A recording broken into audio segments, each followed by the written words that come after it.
Hello everyone, today we talk about the political situation in the Mediterranean during the late 20s and the early 30s of the 16th century, and more specifically of the struggle for Tunis and the Christian conquest of the stronghold in 1535.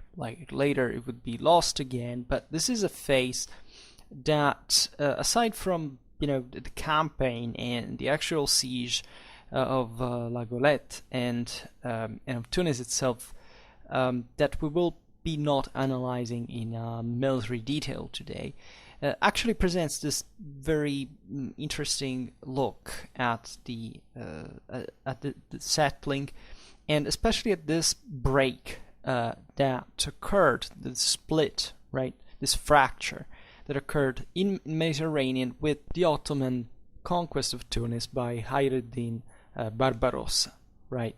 That is this very fascinating figure that actually triggered the same Christian reaction. Actually, Tunis at that point was still under Muslim rule, yet part of essentially they were subordinated to the Spanish, and that would open, especially as a consequence of the Christian conquest in 1535, to what we call the so-called Eastern question, right, and the relations between the Western powers and Constantinople for the passage towards the East that invested chiefly France. Today we will not talk specifically about all the consequences of the Christian conquest of Tunis, but generally speaking, it's as if this step had really marked a more defined separation between two areas of the Mediterranean that up to that point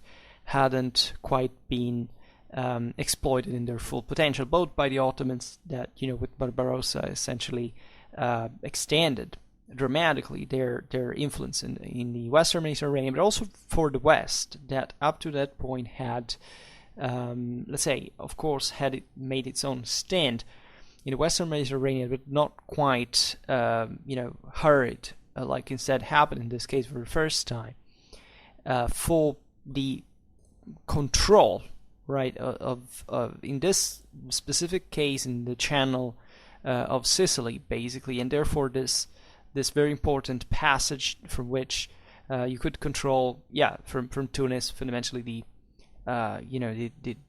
coastal security, let's put it in this way, of lands like Sicily and southern Italy that at this point were in the hands of the Spanish, and that were dramatically rich and important assets for the whole European strategy of the Habsburgs. So this is a huge deal, actually, and we will see now how the whole thing developed relatively slowly and conjuncturally, incidentally, as many things, right? And in fact, we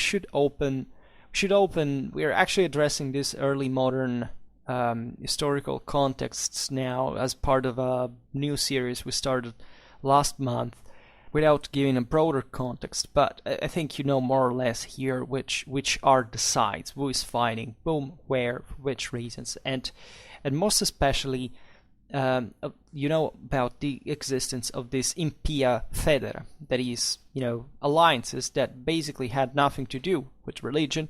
Here we will see how the French were allied with the Ottomans, how the same Habsburgs allied with the Muslim principalities of North Africa for their deals, and more in general, this Renaissance mentality that is emerging quite cynically. Think about Machiavelli, think about this broader realization that, of course, politics is too complicated to be reduced in the theory, translatable in practice, just, thinking that this is a clash just between two sides.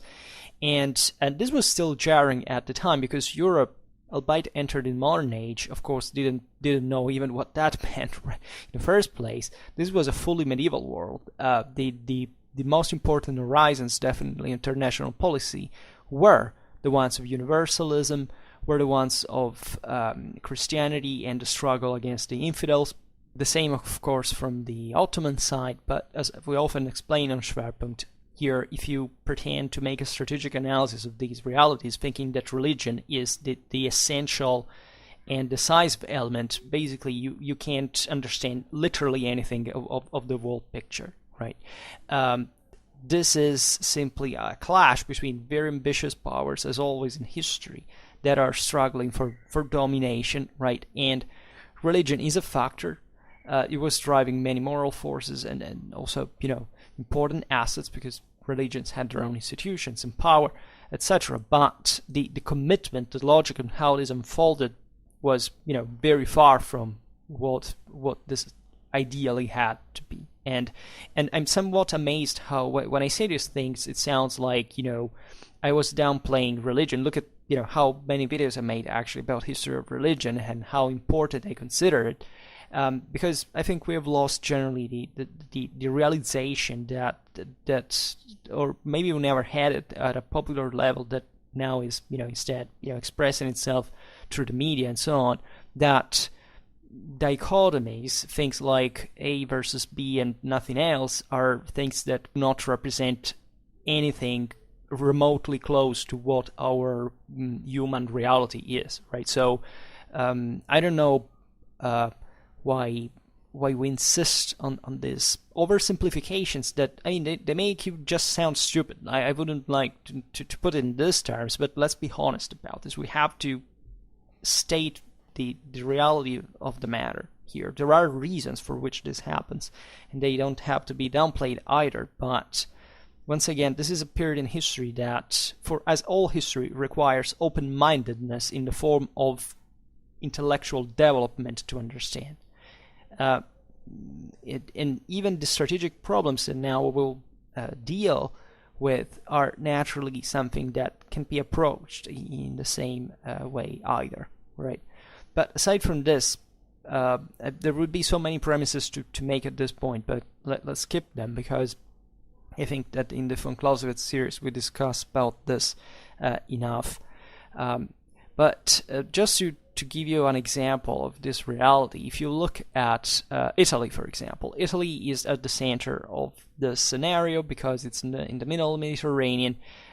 It's fundamentally next door to the Balkans that are it's where the Ottomans are invading Europe essentially and consolidating their power, and they're under constant threat of the same Ottoman Muslim piracy, as the Christians had done, frankly, in the same way.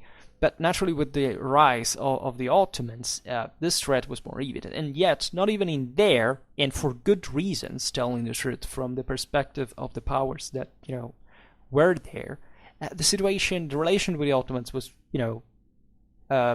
very, very varied, right? And for reasons that once again have nothing to do with the allegiance to one single value that has to do whether these people were faithful or unfaithful, or loyal or unloyal, right? They were actually pretty smart in doing what helped them better. For example, the papacy itself, right? This is a moment when a true Mediterranean crusading front is being formed, right? It's obvious that the Mediterranean is the next, let's say, battle pool. Let's call it in this way, for the next struggles. Yet its strategic relevance was increasing. Yet not always. Actually, the Pope himself actually promulgated the formalities of the crusading activity, the so-called bulle cruciate, right? That basically were these instruments of juridical procedural character that had to determine clearly how many resources had to be committed to the crusading fort. Since the fall of Constantinople, the West had woken up, realizing the problem was going on there next door. And those who understood it too late obviously had provided the example of what could happen, theoretically speaking. But it's as if every power was fundamentally committed on its own, right? It's as if the crusade had been in the air, right?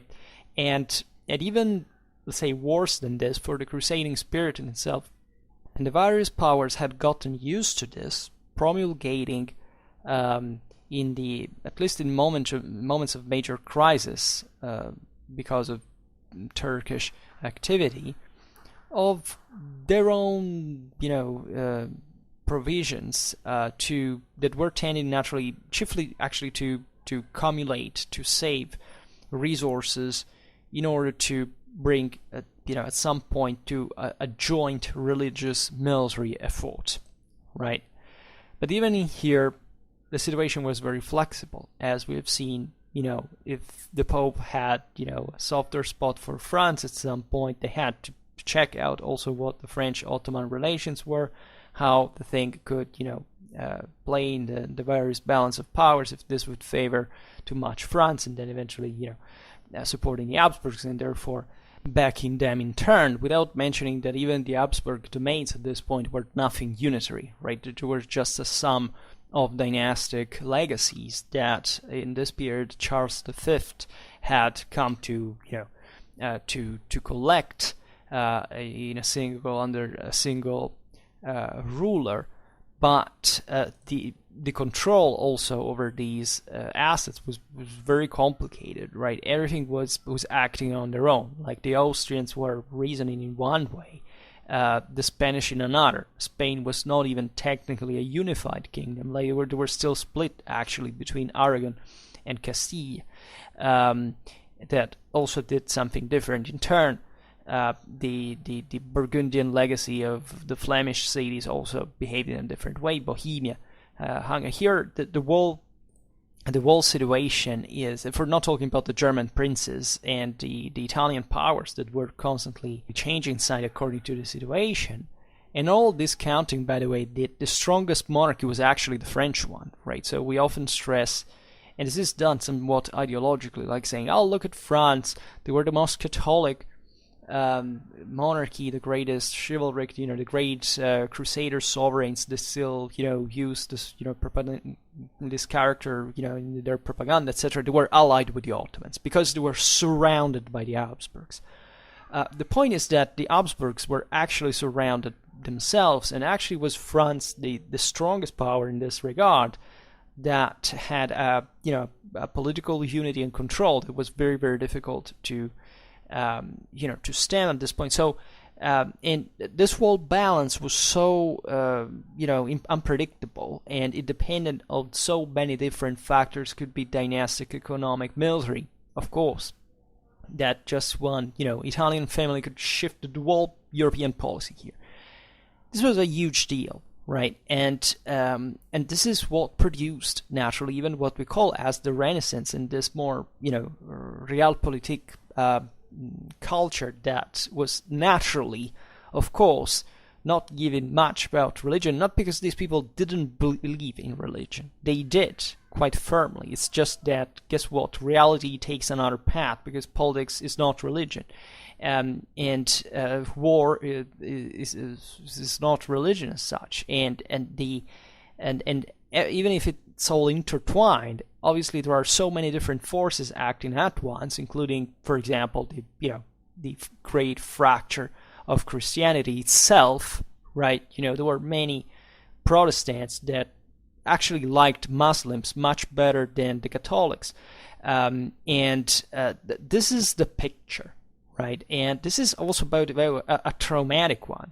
I absolutely detest how we picture the Renaissance as a moment of prosperity and happiness and and security. The Renaissance, and especially the 16th century, was one of the most traumatic centuries in all the history of Western civilization. I can't think actually of a different one in this regard. Maybe sometime during the migration year, but I can't actually speak for that, because the 16th century was devastating from a psychological point of view. And especially the Reformation was probably the single worst thing that civilization ever faced conceptually, and the events unfolding in these years, we will address them one by one at some point, were or the denial, in fact, of this great dream of universalism and of a religious unit that was still driving kind of dreamer, at least apparently, rulers like Charles V was considered one of the greatest last, knights, medieval rulers. But these are all kind of subjective interpretations. But even him, right? Even if he was actually, a consistent individual, but it was in fact the Habsburgic armies that sacked Rome in 1527.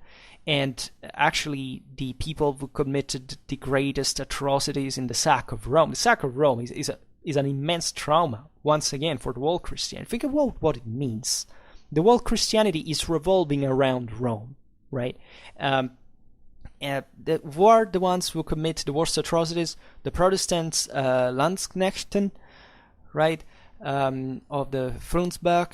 Hell no. In Rome, those who rape and chop people alive and disquarter and steal from the churches and commit the worst sacrileges, actually the Catholics banish.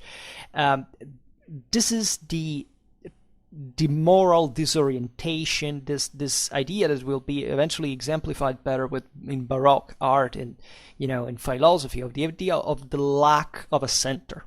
Of course, even the discovery of what was understood now to be the New World was a big deal, but never as much as religion in this regard.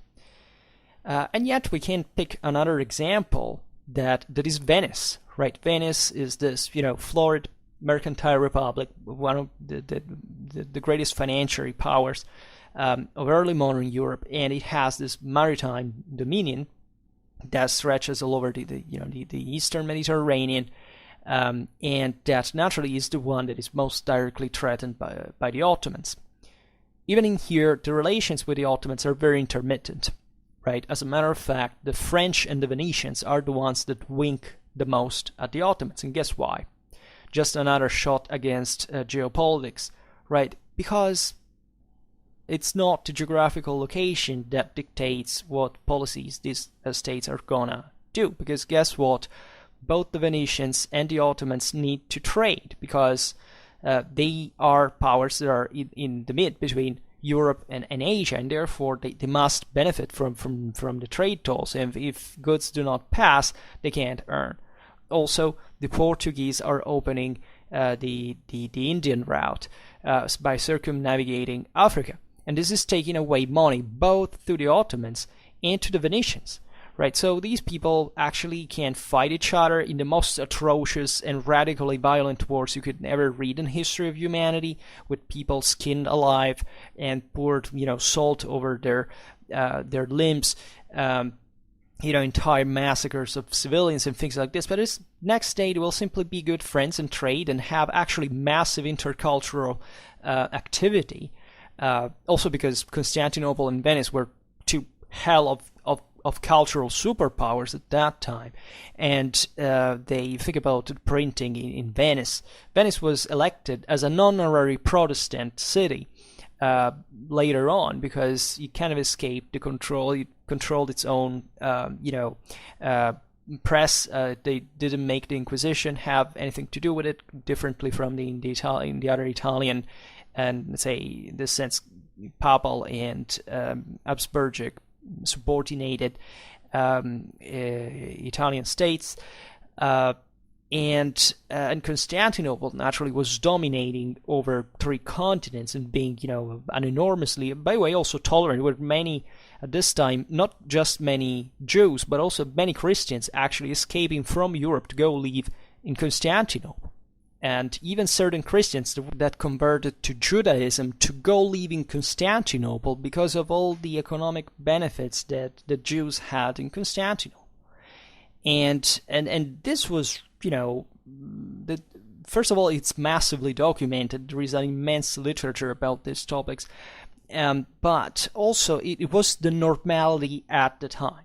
Right? If it seems something strange to you today, just think that it was perceived as strange by some at the time, but with a pragmatic interest, because the other side didn't see it strange at all, and these people would remain, I don't know, probably Christian in Carthage, right? But still saying, you know what, I want to make a living there, I can, why can't I do that, right? And this is also the modern thought really spreading, right, and having to do, and obviously this whole thing, being interplayed. I mean, a rich Venetian merchant could make this choice.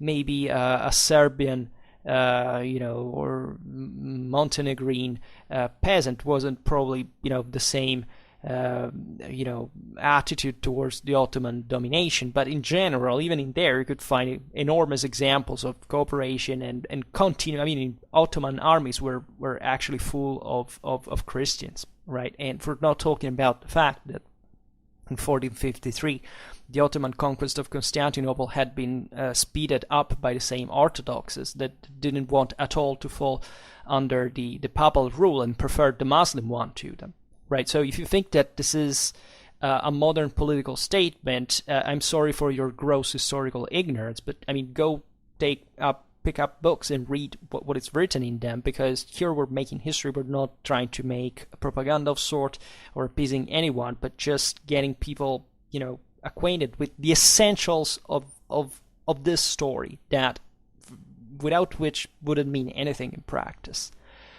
Venice, in all this, was still trying, of course, to stem Ottoman pressure over itself, over Christianity, also together with the Habsburgs in the Balkans, in the Adriatic, in the Aegean, right? The Venetians had still lots of possessions there. They would fight, 20 years war in the 17th century, would basically, exhaust the whole Ottoman, treasure. And to define heroic, the Venetian resistance at Candia is highly reductive, right? But so this is the kind of alternations we have. This is the kind of opposites and extremes that humanity has always gone back and forth for reasons that you must understand that are mainly political, right? And in this specific time between 1523 and 1538, the Venetian Doge, so the highest political figure of the Republic, was Andrea Gritti, who in Constantinople had actually spent some of the best years, best and most beautiful and adventurous years of his life. He was personal friend of Suleiman the Magnificent himself, and he remained in this political scenario now in a deflated position without concealing his, signs of esteem and appreciation towards the Sultan, as it's exemplified by the famed, it's one of the most famous works of art in the Renaissance, the casque that he sent to the Sultan himself, encrusted with precious stones, this sumptuous and original, albeit very heavy, as we will see now, hybrid between a helm and a crown that was brought to the Sultan in 1533 by Antonio de Rincon. That was a Castilian that had basically passed from the side of the Ottomans, and that actually had become, after Jean de la Forêt, ambassador of France at Constantinople, and that therefore the gate also had paid for, in order to get this headgear, 150,000 ducats, right? That is basically, just to make you understand in proportion, somewhat the half of what could be estimated at that time the Venetian goods that were exported to Aleppo in Syria for an entire year. And Gritti is an extraordinary figure. It's very fascinating to study.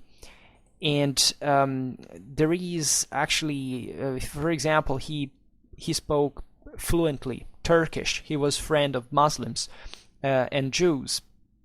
And he also had a son, this quite relatively famous Albise, right, that his father had, by the way, from a Greek woman that had been probably legitimated with the Turkish rite of the Kabin, right, that he had married in Venice, as a matter of fact. When Andrea was the bailo at Constantinople, and that had also studied in Venice and in Padua, so at the highest levels of Western academies, before actually coming back to the Ottoman Empire, right? So even considered this, flow of ideas, of thoughts, of education, of knowledge, of political affairs that existed between these two powers, and his son anyway. Because consider also that in all of this, the fact that these people were Christian didn't matter at all for the Ottomans, right? There was ad hoc, tolerance in this regard. It was all very pragmatically calibrated, and actually Albise was very, and probably even too tight to the Grand Vizier and friend of Suleiman, Ibrahim Pasha, famous enough. And Albise himself, in fact, was governor of Belgrade for the Ottomans, and he was even about to become king of Hungary as vassal of the Gate, right? When, for example, the infamous Italian poet Petrus Aretinus offered, to the Sultan his services, he actually turned to Albise himself, and there are actually interesting studies about this figure that must be probably extended, and there is he was actually eventually atrociously killed by the Hungarians in 1534, so in the same exact year. But it's a very debated figure because, for example, Paulus Jovius, this famous Italian humanist, wrote that, for example, he had converted to Islam, but seemingly he didn't. He was still, a Christian, even as a, governor for the Ottomans within the Ottoman Empire. And there are lots of other figures in Venice like this during the 16th century. If you look at the privateer Giovanni Contarini, known as Cazzadiavoli, and for not talking about advisors or sailors and travelers, right, such as Giovanni Francesco Giustinian, right, was an expert especially in naval engineering, etc. They were going back and forth. And this happened. You can find Europeans going even as far as Persia, right? The other video we made before, we've seen 17th century English advisors for the Persian army back in the day, going to live there, etc. And this is normal. It's absolutely normal at this point. Also, for talking about the famous casque, right? It was created by the jeweler Caorlini, right? And it was a masterpiece, and it basically is an hybrid of the Holy Roman Imperial crown and of the papal tiara symbology, right? And associated further with Byzantine and Persian elements, right? And there was all a deep and complex symbolism that had to do with the universality of power, but also this imitation of the Westerners, because it was a matter of huge prestige for the same Ottoman Sultan to imitate the greatest authorities of Christianity at this point. Because guess what? If you're aiming at the universal rule, you want to extend, you want to speak a language that is understood also from the other side. Let's leave aside that eventually even Europeans were literally obsessed with Ottoman stuff. Like the greatest gift that a Middle European prince could do, I don't know, in the 17th century to another one, was a full Ottoman panoply, right, of imitation even, and extremely precious, gilded, decorated. So there was a great deal of cultural intersection here. But the concept is this there is naturally the medium here of Venice, of this westernization of the Ottomans, that by themselves were actually had actually risen in a overwhelmingly Western context, considering even just from the fact that we're just in front of Constantinople, but also it should be understood that this cask was never quite worn as such, because naturally first of all, it's lost, so we don't know. We know fairly well how it was done, and there are many prints about it. We have it in Paris, in London, in New York, fortunately, but we don't know. We don't have the object. But it's obvious that it was a symbol of competition against the greatest Christian rulers.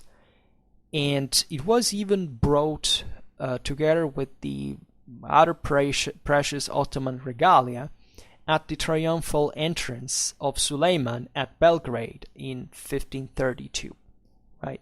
And it was not, the cask was not destined to be worn for real, right? Consider that this cask had been exposed in Venice that same year, so that it could be admired even by the citizens of the most serene republic.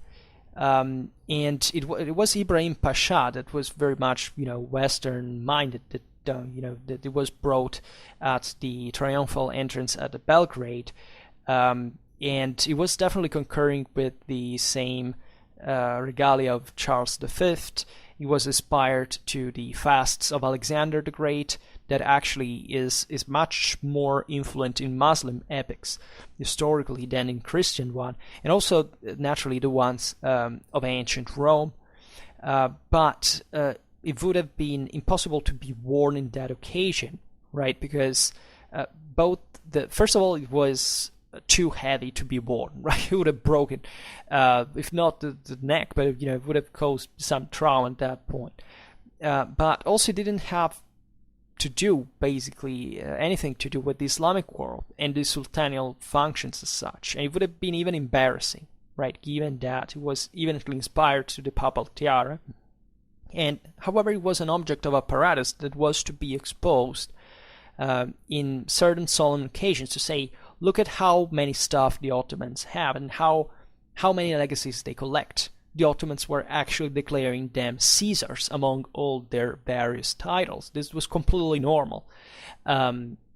Once again, a lot of people, for ideological reasons, don't like to state this, but of course it was an enormous continuity under the Ottoman Empire of the Byzantine culture, and this was an obvious political necessity for the Ottomans themselves. They were ruling over a mostly diverse, culturally diverse empire, multi-ethnic, universal, and especially of an empire that was surrounded by all these various cultures that had to be dealt with, also propagandistically speaking, even with this kind of ethics, right? So this is just to say, in general, what the mindset just in places like Rome or Venice was, right?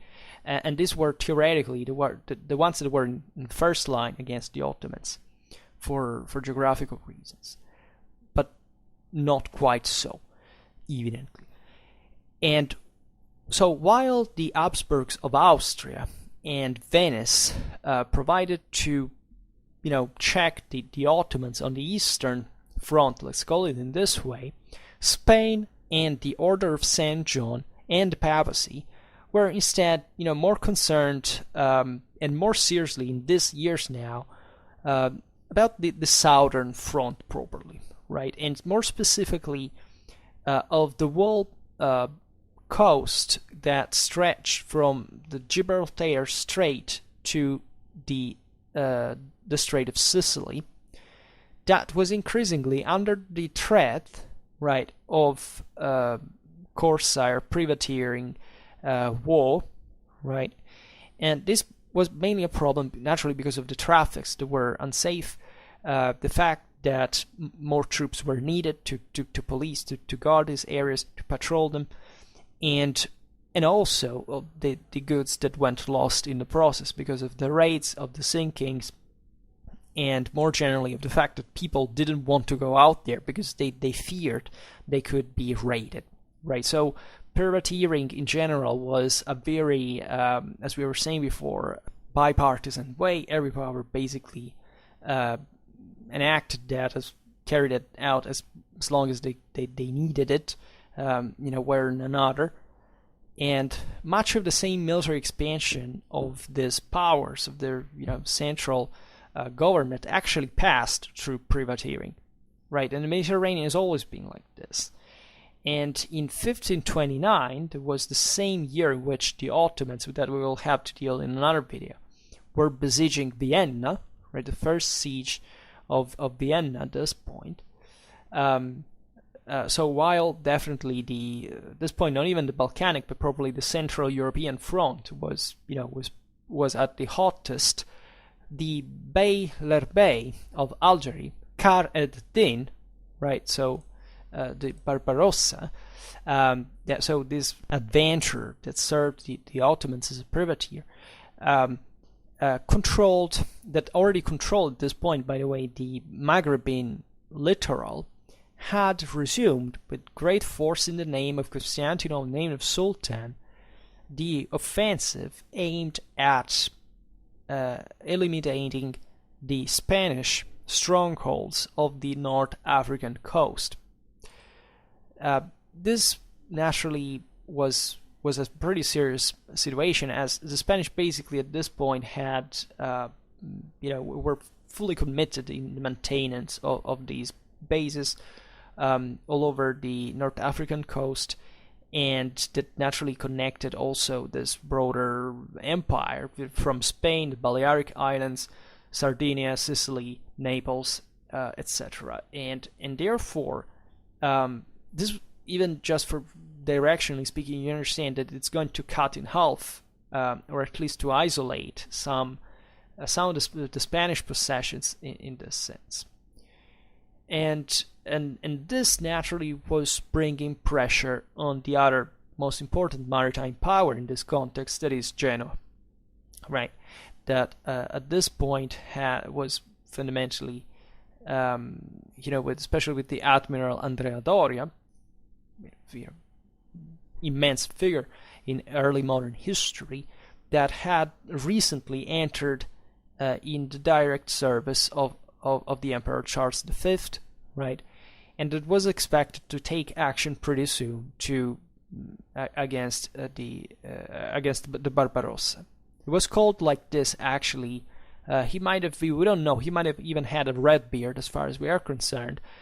Even Suleiman, if I'm not wrong, had it. But rather because in the Italian political culture of the Renaissance was largely republican and reminiscent of this kind of civic autonomies, the name Barbarossa was a synonym of tyranny, because the Emperor Nero back in the day had a red beard, and he had passed, as you know, because of Flavian historiography, as to history as a monster. The Barbarossa that had fought and lost against the Lombard League during the 12th century. So the idea is that the Muslim here was in this kind of autocratic character that objectively the Muslim world had, paradoxically, and kind of a more militarized, or at least military-founded one than in Christianity, in a more unstable reality, especially in North Africa.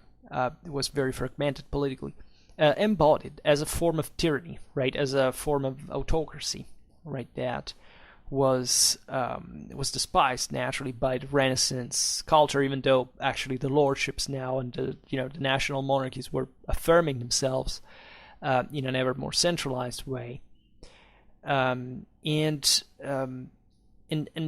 the events began to move also naturally because of the shock that had been produced by the siege of Vienna, right?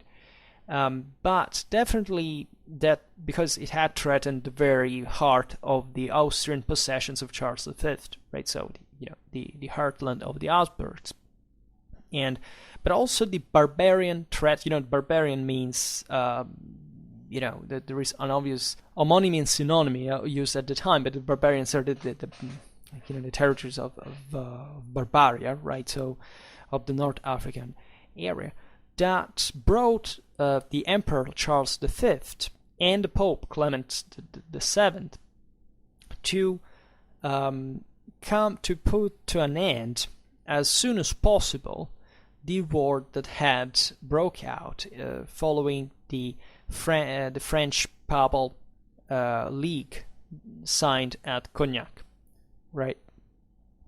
And Francis I, King of France, may have actually wanted to continue the hostilities, yet at the moment he was obliged to make peace in name of the common front against the infidels, right? Also France naturally had its own cause, first of all.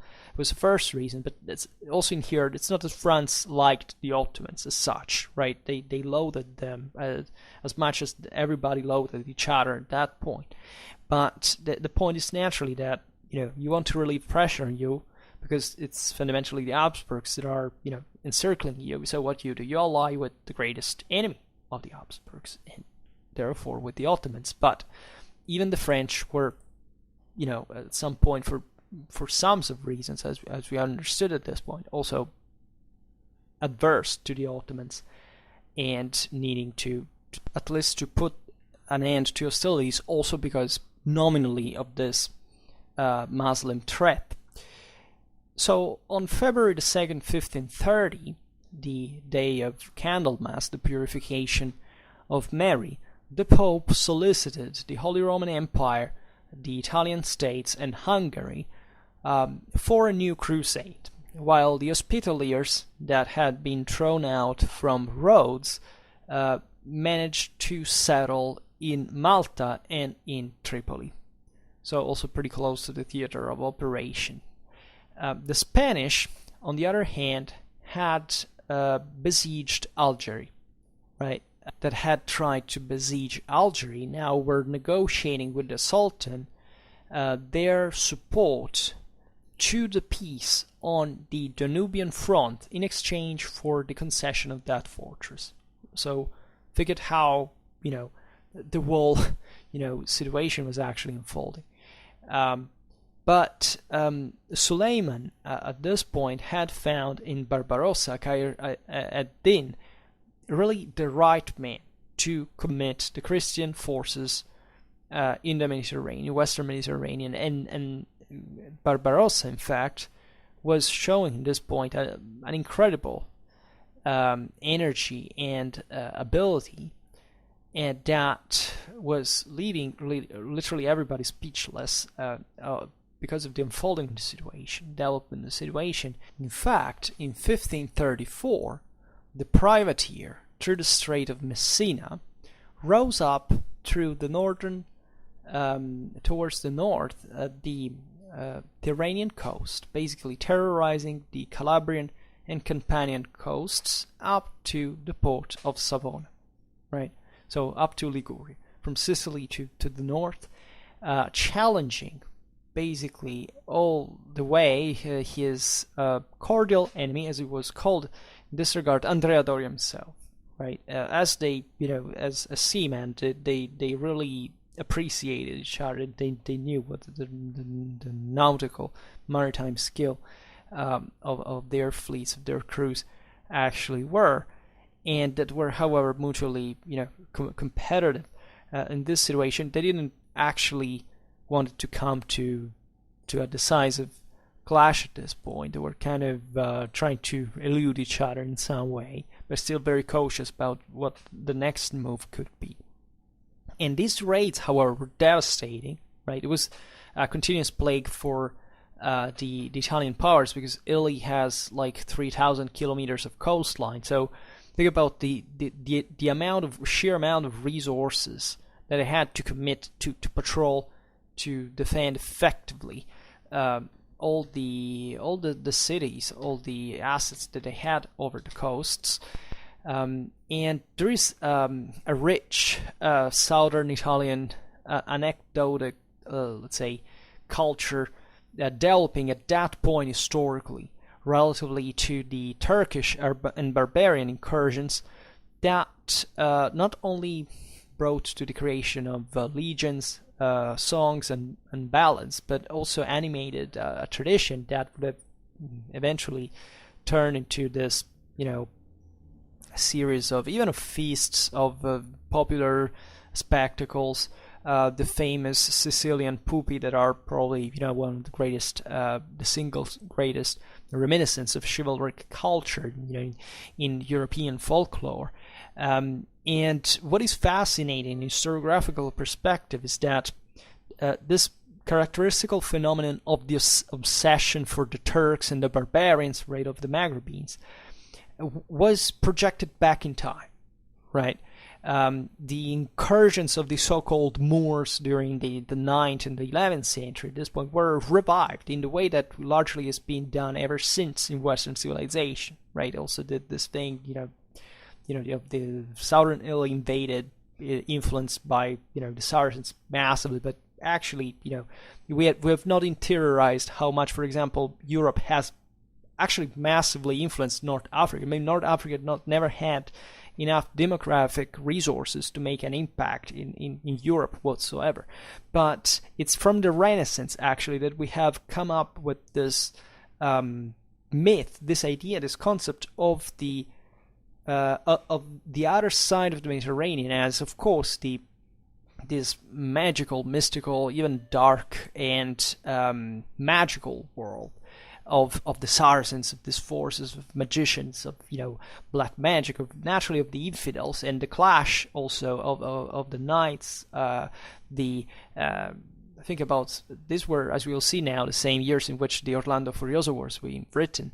But all this focus, for example, in revisiting of the legendary folkloristic legacy of the age of Charlemagne and of the Paladins, right? So this has been triggered largely in 16th century Mediterranean as a consequence of that, right? And there is something similar that actually happened from the other side of the Mediterranean, that largely what we think the Turks were doing to us is what actually from the other side is said the Christians were doing to them.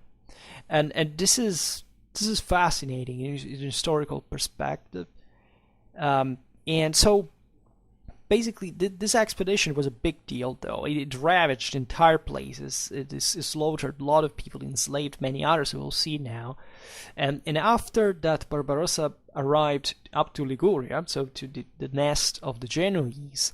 Eventually they came back. They avoided Naples, by the way, because they feared to find actually Andrea Doria there with the fleet to meet them. Yet Barbarossa devastated the islands of Ischia and of Procida. He also exterminated without mercy the inhabitants of Sperlonga, except for the young women and children that actually were enslaved, however. And even in here there is an immense literature about these people, that even at one point they were transformed into Muslims, and it happened even that they were captured back by the Christians, and that they would escape once again once they were brought back home, because they at that point they had formed a life back in the Muslim world, and they wanted to remain there. Naturally, lots of people were quite happy to come back home instead, and they would make entire, they would spend a lifetime in order to do that. So consider that slavery, even in the galleys, stereotypically we think, for example, even the Romans had slaves as, rowers, etc. Actually, slavery, the galley owners were salaried people. Actually, it was a hell of a good job during the Middle Ages. It's only at this point in the struggle between the Ottoman Empire and Christian powers that, because of this constant reciprocal and structural systematic warfare and ravages and enslavement and so on, that these naval powers began to use actually slaves for oaring, right? And albeit never completely as such. And in here, there is also the episode of the Janissary landing on the coast of Latium. 2,000 soldiers were sent to assault the castle of Fondi, right in the south of Rome, in order to kidnap Giulia Gonzaga, that was the wife of Vespasiano Colonna. The Colonna were, as you know, one of the greatest Roman princely families that were the most loyal and faithful to Charles V at this point, and enemies of the Orsini that were instead largely, Philo-French. So Giulia Gonzaga was legendarily beautiful, right? She was so famous that even Ludovico Ariosto sang of her in his Orlando Furioso, 46-8, something that sounds like this: Giulia Gonzaga, che dovunque il piede volge e dovunque i sereni occhi gira, non pure ogni altra di beltà le cede, ma come dea scesa dal ciel l'ammira, which roughly means Giulia Gonzaga that, wherever she steps, wherever she looks at, not only every beauty succumbs to her, but also as goddess fallen from the sky observes her, right? So there was this. You see, the Ottomans knew everything about European nobility in that they knew that this noble woman inhabited there. They knew that she was this great beauty. She was celebrated in literature, in art, and she was especially the wife of almost Habsburgic, loyal, faithful noblemen of Italy, some of the most prestigious families of Rome herself. And so the greatest prize would have been for Barbarossa to kidnap this legendary beauty and bring her as a gift to the Sultan. But Giulia Gonzaga actually managed to flee from slavery, as she basically escaped half dressed basically from her fortified mansion in Fondi, and she escaped in the night on horseback, by the way, and so she saved herself. However, Barbarossa ordered his Turkish troops to take cruelly revenge over the inhabitants of Fondi that were exterminated.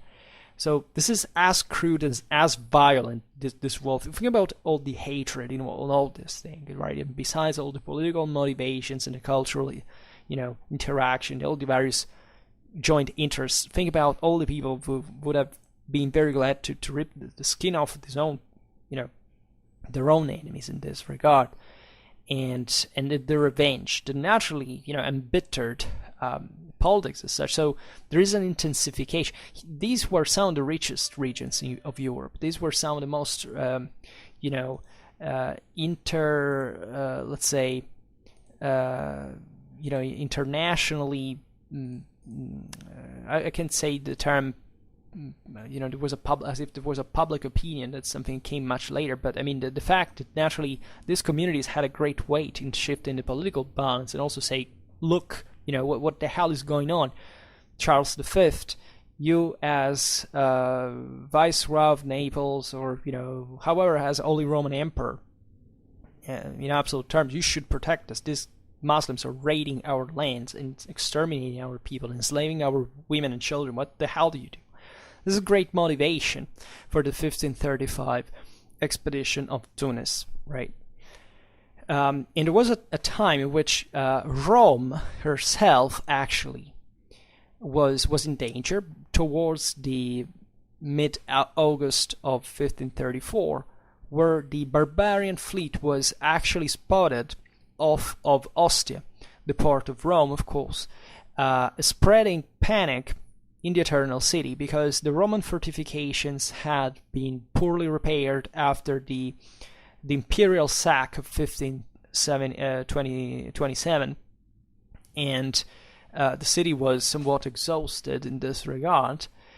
Also, Clement the Seventh was dying, in Castle Saint Angel at this point. So it was a very dark and evocative moment for the decay of the great Renaissance capital that, however, was spared in this situation, right? Probably, there was no need. Think about the retaliation. If the Turks had seized Rome at this point, it would trigger, much greater reaction. And actually exploiting the good wind, Barbarossa had sailed by, also because he was closely pressed by the ships of the Doria that at this point had approached. It was, trying in fact to make it move from there. And that's where Barbarossa instead turned to Tunis. And that's how the thing began. Because Tunis at this point, we have remembered before, was governed by the Spanish protege, the Emir Mulay Hassan, that was easily overthrown by the Barbarossa. And Tunis, as you know, is the most important city of Tunisia at this point, and it's an important naval base that is especially close to the Sicilian coasts, right? And that threatened the circulation of the Christian ships through the Channel of Sicily. It was an enormous asset. It was basically seized by the Muslims, at least the Ottomans, as we've seen, as they had conquered from other Muslims, but that would heavily damage the European trade. The Spanish had tried to dislodge Khayr ad-Din from Algeria, because from here Barbarossa threatened the Spanish coast, right? From Tunis instead, he was threatening Sicily and up to essentially Calabria and Campania, right? So also Naples, as a matter of fact, the capital of the kingdom. And so this was just one big, massive, and kind of out of the blue expedition that basically showed that this Ottoman privateer could keep in check the whole communications from the Gibraltar Strait to Genoa, right? Some of the most important cities of Christianity were exposed, including Rome, were exposed to this threat, right? And as a matter of fact now, the Mediterranean was basically split in two, right? So this was a somewhat sudden realization. You see, there is always a threat that is strategically inherent to certain situations that, however, until it doesn't materialize, you say, okay, let's hope it doesn't happen, right? It's like a bit example, like the coronavirus. Everybody knew that major pandemics would spread more or less towards this time.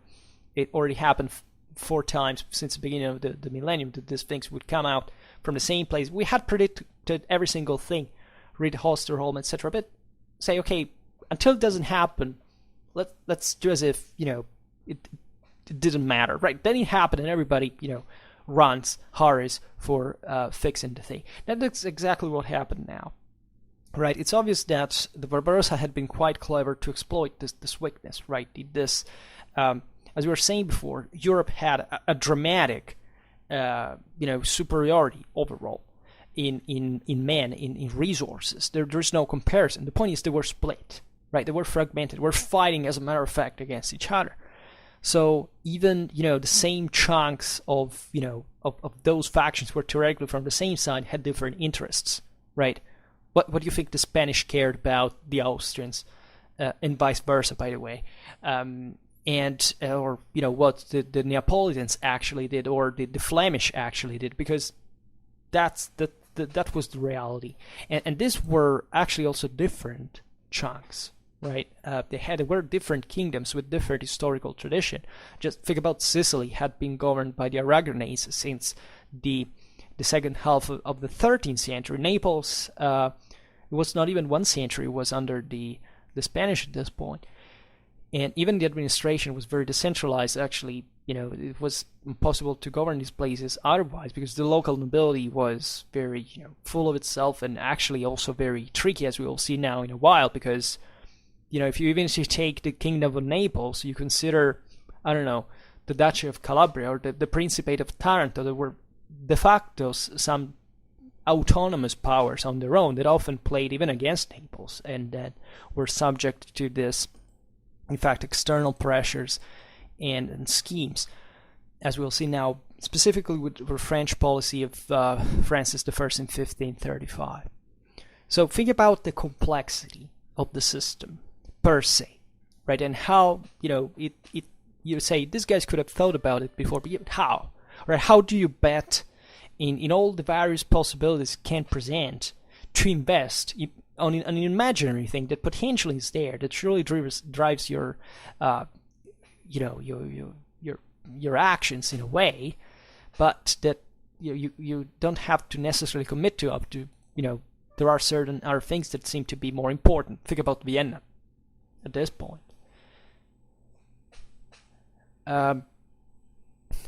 So by keeping in check the channel of Sicily, and aside from actually the Strait of Messina, that was dangerous also because of the currents, etc., but that's another thing, but the Muslims dominated the communications from the Eastern Mediterranean and Western Mediterranean.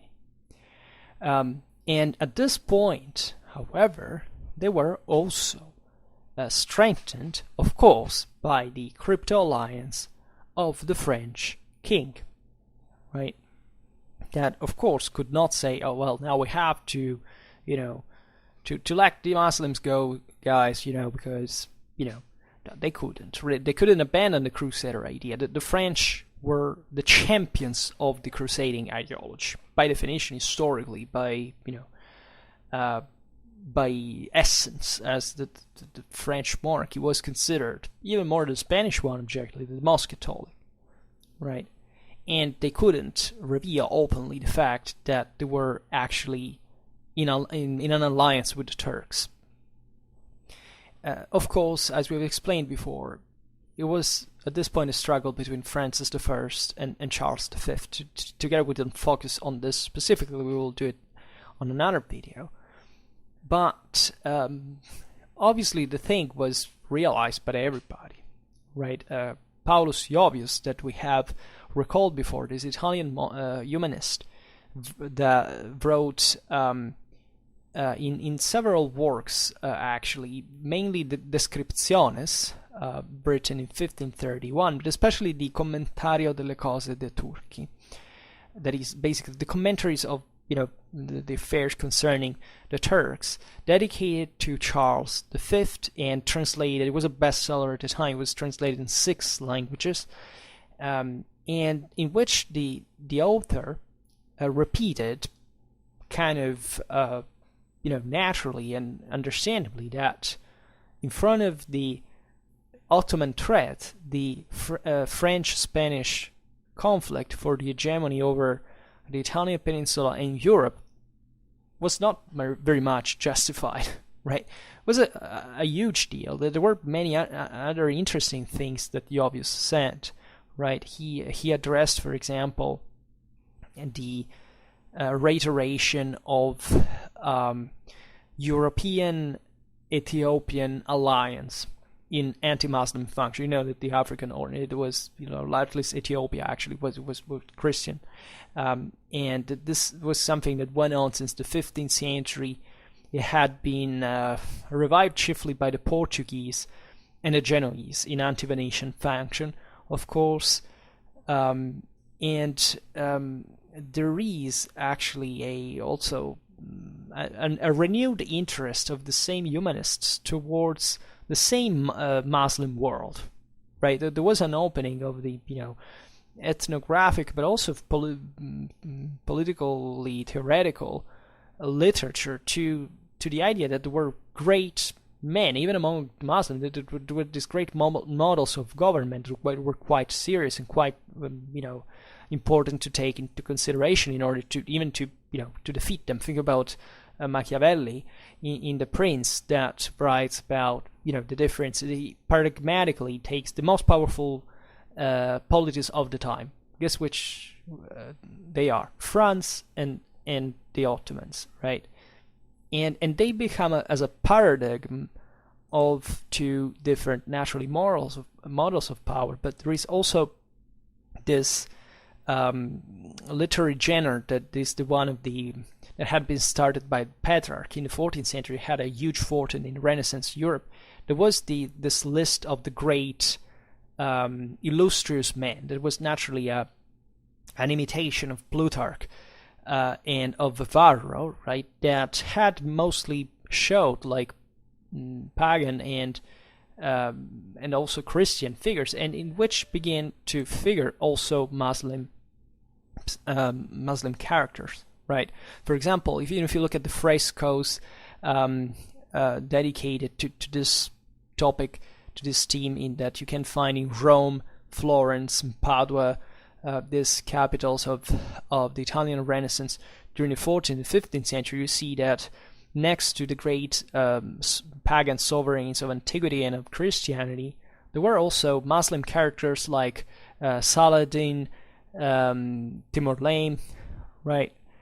And even Jovius actually engaged in this, and there is also this very rich collection that he treasured on the Como Lake, where he composed this thing that opens to this understanding of the other, right? The commentary of the things of the Turks is something that was written for Charles V, that definitely had a lot of interest in reading a work written by a great thinker on what should be done with these Ottomans in the first place. Not that he needed advice in this regard, because obviously these were somewhat idealistic treatises, but these were even political pamphlets. That is, in this case, why do you fight? Keep fighting, you too. And chiefly, actually, the accusation was mainly directed to France, more legitimately in many ways. Why do the French and the Spanish keep fighting each other while there are the Turks at the doors in Germany, in Italy, right? This is there was a pretty stingy remark after all. So the situation was extremely serious, as we've seen, and Charles V could not stay idling. And if he maybe couldn't hope to overthrow the current situation in the Western Mediterranean, he could attempt at least to resize it, right, to modify it, and to contain this expansion of Barbarossa, and hopefully inflict to it an imposing blow. Also, there's no time to lose at this point, because Francis I, galvanized by the Barbarossa's accomplishments, by the beginning of 1535, had created a very well concerted and structured plan to take Italy. As you know, the Italian wars, the whole deal is the struggle between the France and the Spanish and the Austrians for the control of the Italian peninsula. And the French, especially Francis I, was completely obsessed by Italian culture. He had an enormous amount of books so he was a great literate, and he considered Italy just as a appendix of France, right? For him, right, France had naturally to expand in the Po Valley and seize it, and hopefully retake also the Neapolitan legacy and Rome, etc. So that was the main goal, and that's naturally what you want to do. Italy, overwhelmingly rich and overwhelmingly politically fragmented. What's the best prey ever? The explanation of the Italian wars in a nutshell. And at this point, there were really good chances for the French, as they had managed essentially to mobilize certain characters of really high status, such as, for example, the Genoese Cesare Fregoso, the Florentine Pietro Strozzi, a famous condottiere, and also the Neapolitans, Giovanni Caracciolo, the Prince of Melfi, that had all the reasons to be there, because he had basically deprived of his own fief by Charles V, the Duchy of Melfi, in fact, and that was instead given to, nonetheless, than to Andrea Doria, the admiral, and also Alfonso di Sanseverino, who was Duke of Somma, right, that would have had at this point to rise simultaneously wherever this could have been possible against the Imperials in Italy. At the same time, the Ottoman fleet would have attacked Apulia and Calabria. So the Ottoman fleet for Constantinople, while Barbarossa from Tunis would have attacked Sicily, Naples, and Tuscany, right? So a pincer movement of the Italian peninsula just to crush every resistance as possible. At the same time, just to prove, by the way, that this wasn't just the French acting together with the Ottomans, the kings of England, Scotland, and Denmark, they would have had to attack the Habsburgic lowlands, right? And in Germany, the Princes William von Fürstenberg and Christopher of Württemberg, that were French allies, would have had to cross Lorraine, there was an imperial land as well, and reach France, right, to increase the strength of Francis I. And this whole thing was ready to go, right? The Ottoman ambassadors were ready in Paris to escort up to Constantinople the plenipotentiary Jean de la Forêt, with whom actually the Sultan himself would have had to discuss more in detail all the aspects of this very ambitious, as you understand, plan.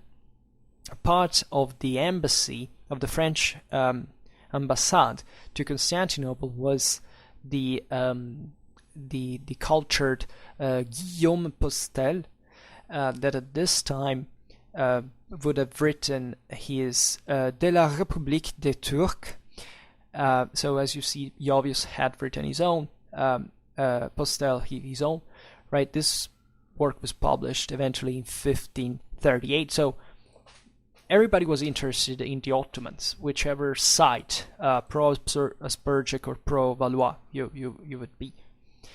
The problem, though, is that, as you understand, such an immense plan of that encompassed a coordination of European scale, right, took a lot of time to put together. Too much time, because the more complex the plan is, right, the more elements you're trying to coordinate, and naturally more things will go astray from the foresee. And it was only at the end of April that La Forêt sailed off on a Turkish galley from Marseille. Marseille was at this point actually kind of an Ottoman. It was given by Francis I, even as a port for the Ottomans, right? With great indignation of the local French. That's what the hell, literally. And in fact, by the way, the romantic and kind of nice thing is that Charles V, just to tell you how chivalric in mindset actually was, that here the enthusiasm for the crusade against Tunis was mounting, right? These plans were also, as we'll see now, the Habsburgs were putting things all in motion.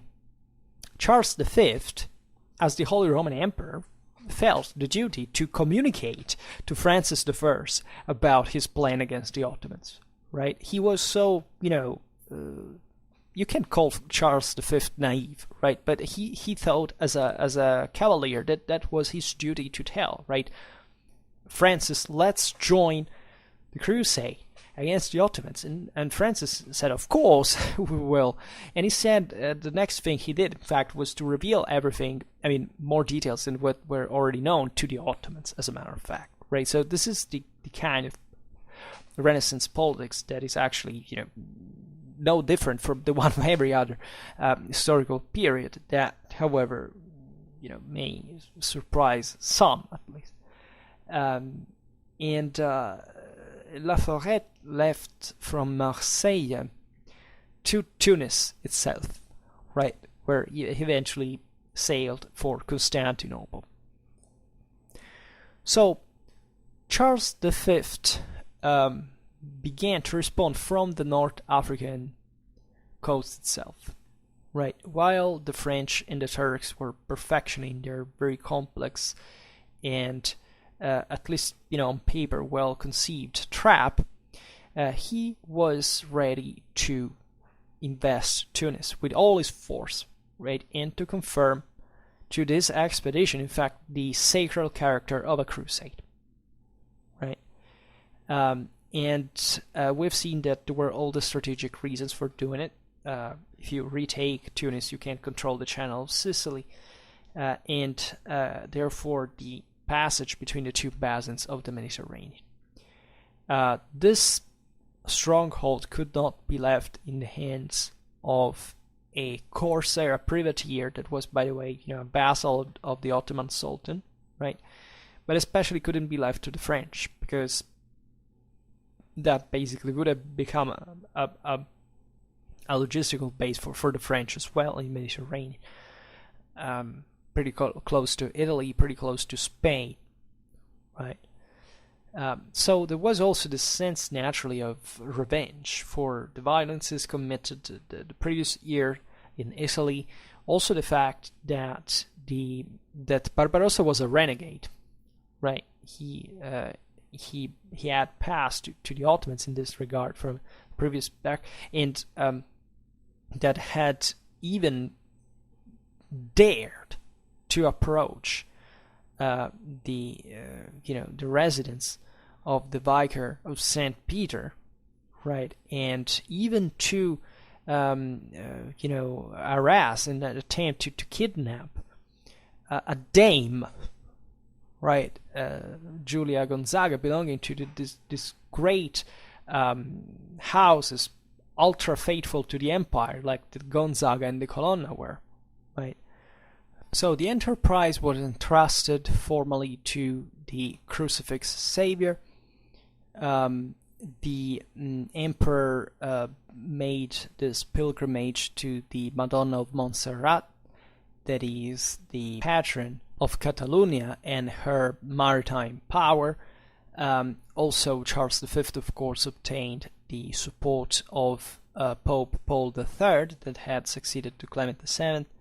Paul III is famously, the one who called the summoned the Council of Trent, etc. And the Pope, in this sense, also admonished formally the French king not to harm in any way the emperor, while this was committed to the naval campaign against the infidels, right? And also the expedition received the Hospitalier and Portuguese support, right? So naturally it was a big plan of coordination here, but for powers that at this point were much more directly involved now in the, they were all close essentially to Tunis and to the problem that its fall into Barbarossa's hands had produced.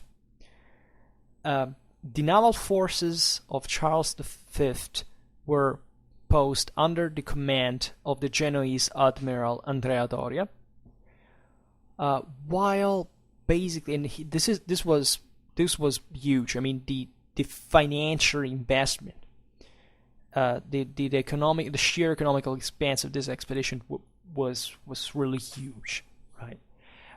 Basically, in order to pay for it, Charles V committed all the benefits of the Castilian spices, right? It was an enormous market. They obtained very consistent loans from the bankers of Antwerpen and from the Fugger.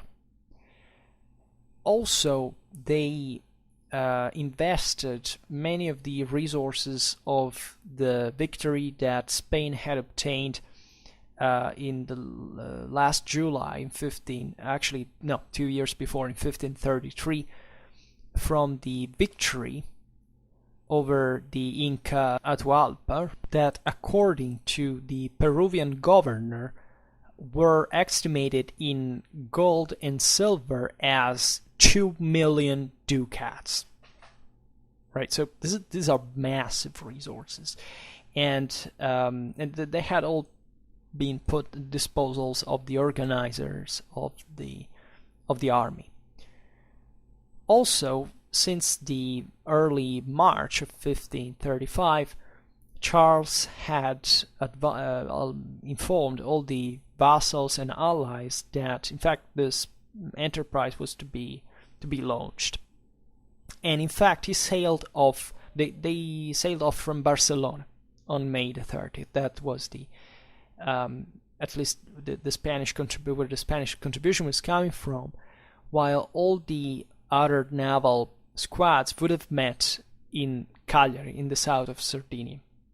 That was the gathering port of the whole fleet. Charles V traveled on the Saint Doria's flagship, this beautiful ship that had just been built in the Genoese arsenals, that was manned by 240 oarers dressed in red.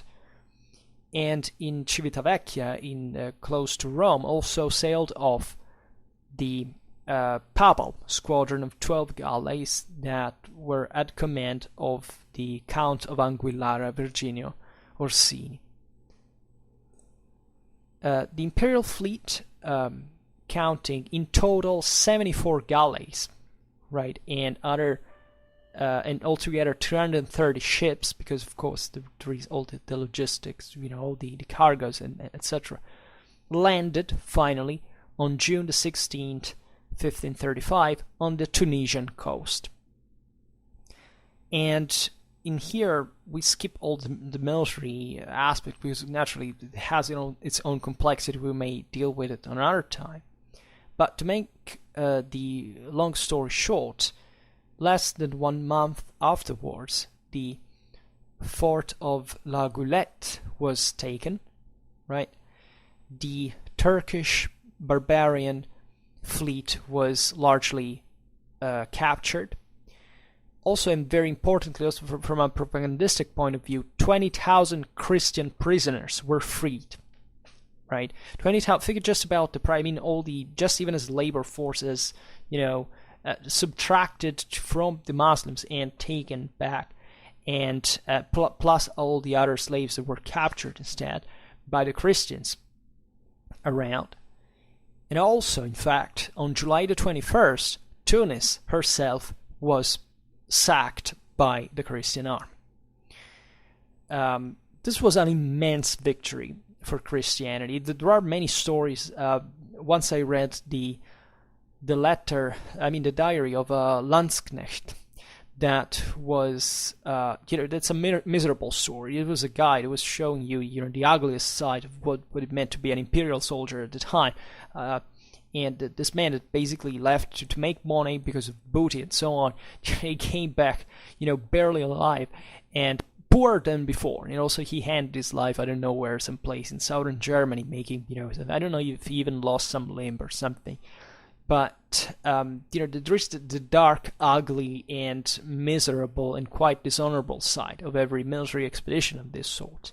But it goes without saying that this was an enormous achievement. It was actually a pretty well-planned operation, right? It really displayed, the capacities of the Christian fleets when, their powers had all the political interest to act together for a single purpose.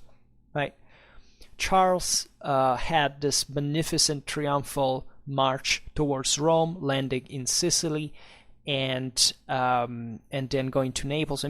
Having this, he remembered this in this memoirs. He talks about all these beautiful, southern Italian women, noble women that he met, and probably, also slept with in the process. And he remembers this with a pinch of melancholy, saying, but yet that was the moment in which I spotted my first gray hair, right?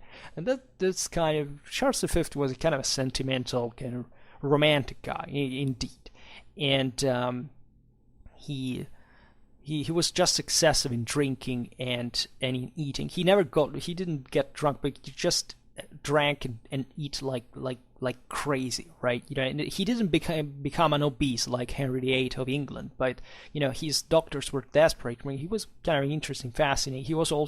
He suffered actually of depression, and in fact, what is kind of touching in that memoir is that, I mean, things kind of went downhill also with with the empire, with Germany, with the same Ottomans from there, because it was definitely terrifying. The next decades wouldn't be very easy at all.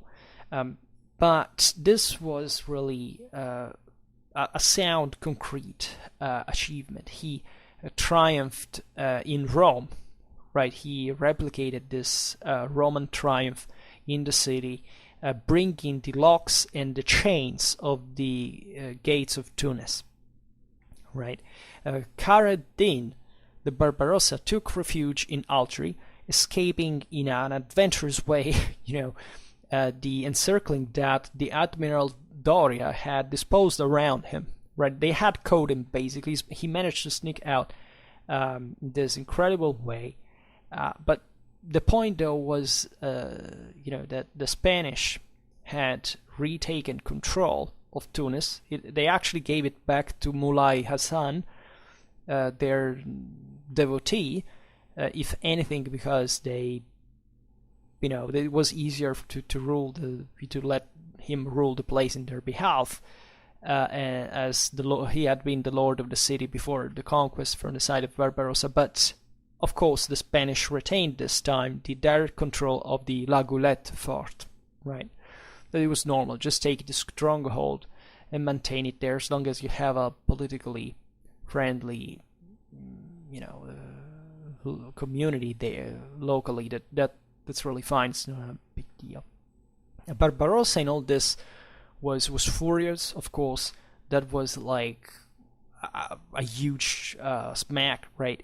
He actually took revenge by cruelly conquering and sacking the port of Mahon in the island of Minorca, right? Making a massacre in there. But definitely he lost much more than he would gain by this retaliation. The conquest of Tunis by the Christians was also an event that would change, as we've seen, the relations between France and the Ottomans, because at this point it's as if the Mediterranean had suddenly more crystallized between two more easily identifiable blocks, and the French became the most direct reference of Constantinople, even in the context that definitely existed from the same France, right, to the Holy Land, for example. And there were many the diplomatic relations and kind of roles had been defined from years before, since the War of Pavia 1525, and the word now also the Pope was now searching for different reference, targeting now more directly Constantinople itself. They committed even Sigismund I of Poland to really run for Constantinople, right? So this idea now that it was possible to organize altogether a major expedition to defeat the Ottoman forces. This is an idea that was taking place now, but the idea is also who would take control of it. So it was an internal competition even between the same Christians that would originate also other major forces such as Lepanto, right? That was the greatest victory of the Christians at Mediterranean, during this period, in absolute terms, right? Also compared to Muslims. And yet, as you know, in the long run, in the later decades, also after the death of Charles V under Philip II, the Spanish would kind of lose one by one this North African strongholds, including Tunis, 1574, directing their fort rather on the in Flanders, right, in the lowlands, and with all the immense, you know, financial expenses that, you know, shook heavily the fundaments of even the Spanish economy. For not talking about the Armada against England and so on, but that's another story we'll see in another time. But I think that the episode of Tunis exemplifies mostly this changing picture of alliance and enmities that at this point had still definitely an interreligious character, but it was ever more complicated, right? What both sides were realizing at this point is that politics could not go on but through the sequence of these great and small, let's say, impious alliances, the impia federa in Latin, right? That basically showed there was no Christian power that, albeit invoking the crusade, didn't have his own exception in safeguarding his own good heathen, let's say, with whom to sign alliances. And the same thing was true actually for the Muslims, right? As the Muslim world in this picture was extremely complicated, right? The Ottomans themselves had this, imagine it like there is a center is more easily governable, but there is a periphery, a frontier. There is doing a lot of different things.